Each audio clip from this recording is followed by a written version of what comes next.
we go on this trip? We were here before. Where were we heading the last time? Patagonia. Yo, hey, we're going to Jurassic Lake. Big fish land. Patagonia. We're heading down, starting season 8.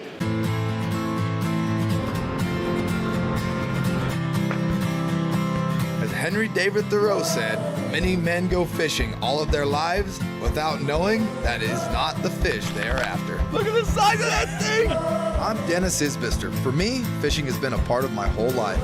From the time I could walk, I've been chasing fish and whatever adventures seem to follow it. I'm Drew Murin, and since I was a little kid, my dad and I have fished all over the western United States together.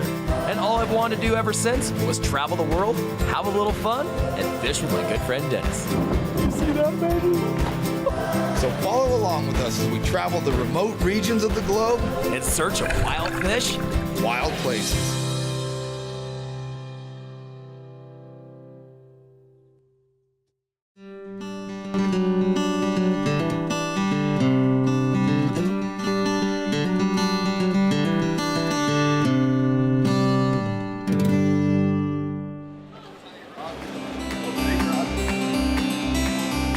As this world gets smaller, it seems harder and harder to find those remote places seldom touched by human hands. But the southern tip of South America, being only 1,500 miles from Antarctica, is well known as one of the most remote places on this planet. Patagonia is a region of South America that encompasses both southern parts of Argentina and Chile. It has its own unique microclimates depending on where you are, from the deserts of the Atlantic side to the high elevation glaciers and peaks of the Andes, to the massive cliffs and fjords of the Pacific side. You really never know what you're in for weather-wise.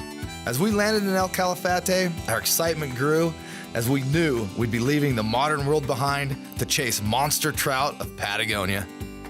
Starting out season 8 this year, what better place than southern Patagonia, Jurassic Lake. Back here at El Calafate, and one thing is, it didn't change much. Big desert out here, but within this desert, all these glacial-fed lakes everywhere, but one special one in particular, Lake Strobel, Estancia Laguna Verde. We've been here like 3 years ago. Can't wait. Huge rainbows and a lot of wind. This place is all about casting out and holding on for dear life. So we're a couple months later than we were last time. It's a kind of fall fishing, so who knows? Maybe these fish will be, the big ones will be out. We'll see. Guanaca.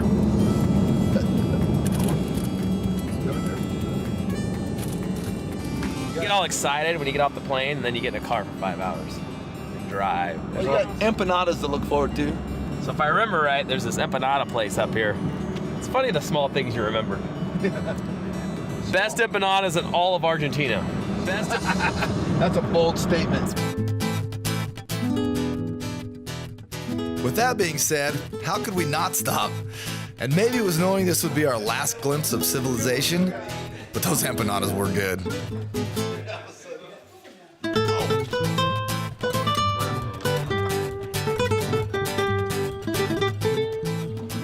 Probably the best empanadas this side of the Santa Cruz River. Good with the lemon? Real good. After Drew had his fill of empanadas, he decided to check out some true Patagonia fashion. So when I went to Argentina, my goal was to represent the gauchos. And where do you find authentic gaucho materials and authentic clothing? The gift shop. I kind of feel a little cross between an Australian and a Gaucho. Gaucho, yeah.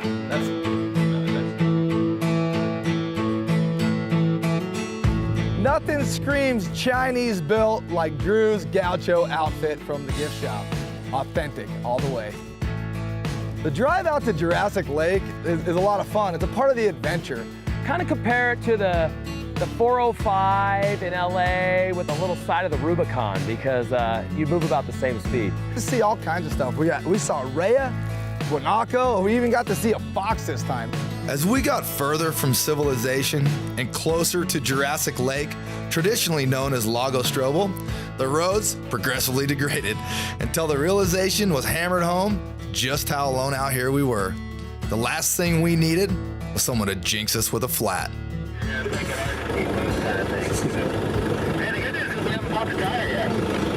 You had to say it, didn't you? It was clear to see, regardless of borders and politics, there was only one head honcho out here, Mother Nature. This was indeed no man's land, where it truly is survival of the fittest.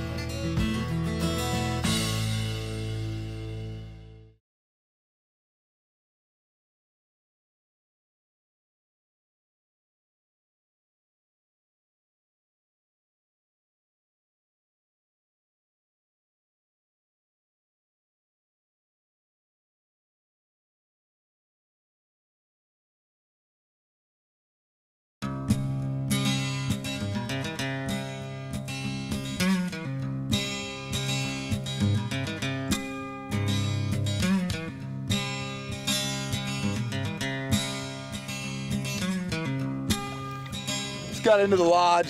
Just gonna run down here to the local lagoon that's the size of, bigger than most of what we fish at home anyway. And the fish are like 3 to 5 pounds, so I just threw on a little 4-weight.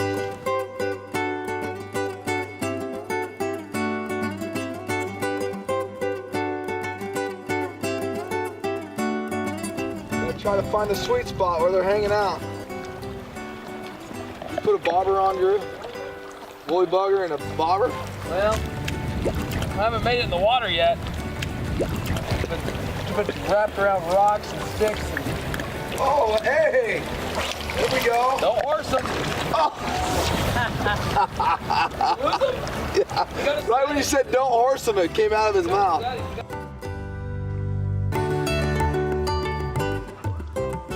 In true wild fish style, Drew and I were off to an epic start. But it wasn't long before the action picked up and Drew landed the first fish in Patagonia. There's one. Atta baby. Good fish right there. Yeah, it is.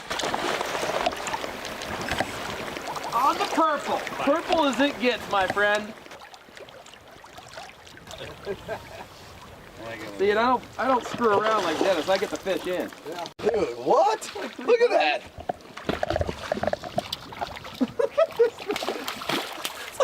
Were you stripping that purple bastard? Yeah, look, I mean, this looks jeez, look at that damn fish!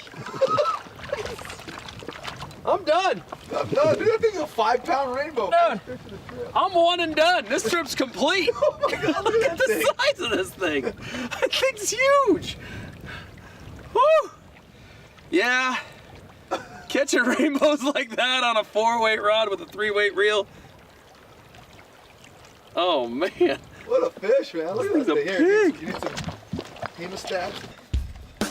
This is how fat this thing is. You know how fat that is.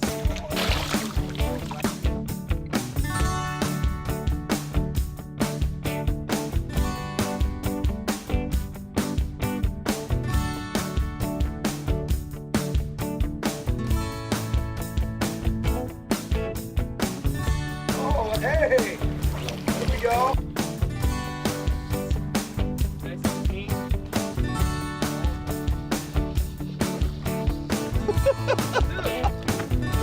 We're done. This is awesome.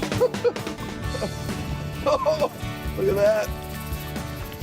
Slow down, big fella. Another big one. Yeah, a nice fish. He's definitely bigger than yours. I'm gonna go get my 8-weight. This is too little. Look at that thing.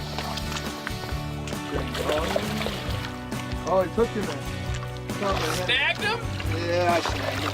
That thing's good. Come here, buddy. What is this, a brown trout? Got a brown? No wonder I snagged him. Yeah, look at that. The brown trout went for your Look at that. That is nice. There you go. All right. No problem. Alright. So if you got them on purple, you got them on olive. Big fly there.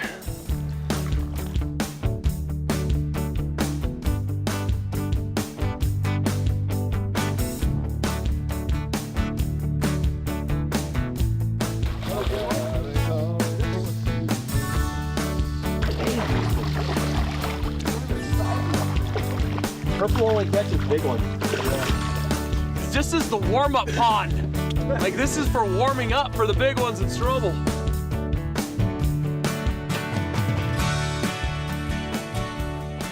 One of the great things about fishing this place is there's a lot of different options. And Laguna Verde had brook trout, brown trout, and rainbows. In fact, I caught 2 of the biggest brown trout of my life in a couple hours. Big fish, and it was a good, exciting way to get started catching big rainbows and browns.